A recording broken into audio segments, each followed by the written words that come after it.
nouveau bilan lecture et c'est parti. On commence chez Rajo avec Le Prince Cruel, donc le premier volume de la saga du Peuple de l'air.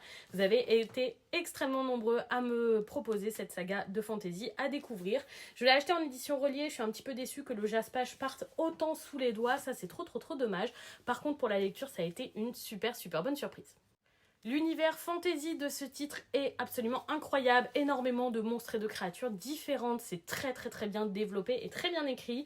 J'ai adoré notre protagoniste Jude qui est une femme forte comme j'aime en voir dans les romans que je peux lire, donc ça c'est vraiment des points très positifs.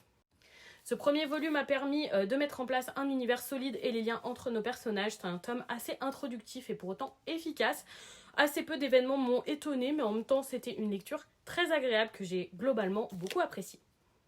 Par contre, sincèrement, si une romance se développe entre Jude et Cardan et que vous crachez sur les dark romances mais que vous avez aimé la romance de ce titre, laissez-moi vous dire qu'il n'y aura pas de logique du tout à mon sens. On passe chez Soleil Manga avec le premier volume de All Guys Mixer. Un animé est disponible pour le découvrir aussi. Et je n'ai pas du tout accroché à ce premier tome. Malheureusement, on est sur des jeunes femmes qui aiment se travestir et qui se présentent comme ça à un rendez-vous arrangé. En soi, le côté travesti ne me pose pas de problème, mais le fait que les personnages qu'elles rencontrent, donc des hommes, ne soient pas au courant de ces pratiques et les imposent lors du rendez-vous m'a vraiment beaucoup dérangé. Sincèrement, je ne pense pas continuer cette lecture avec tous ces points dérangeants qui m'ont un petit peu bloquée, donc j'arrête là. On passe chez les éditions Clair de Lune avec le troisième volume de Circé. Comme d'habitude, c'est un gros coup de cœur pour cette lecture. J'aime énormément cet univers entre science et magie. Ce manga français est excellent, que ce soit au niveau des planches ou au niveau de l'histoire. Anaïs Eustache maîtrise parfaitement son art. C'était une lecture palpitante avec beaucoup de révélations et d'imprévus qui me donne déjà très hâte de lire le quatrième volume.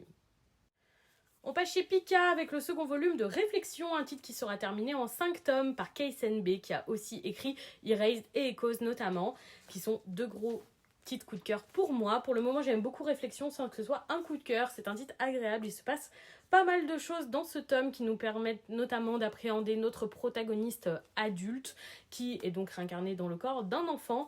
J'ai beaucoup apprécié et je suis curieuse de découvrir la suite. On termine ce bilan lecture avec le premier volume de Rose Vengeance, édité chez Komiku, et j'avoue avoir été un petit peu déçue par ce titre parce qu'on nous parle d'une histoire de vengeance et c'est une vengeance bien gentillette et je préfère des vengeances un petit peu plus mauvaises. À prendre dans un univers de fantasy sympathique avec un personnage plutôt agréable, mais voilà, j'aurais voulu une vengeance un petit peu plus vraiment vengeance. Et voilà pour ce bilan lecture, dites-moi si vous avez lu ces titres ou s'ils vous tentent.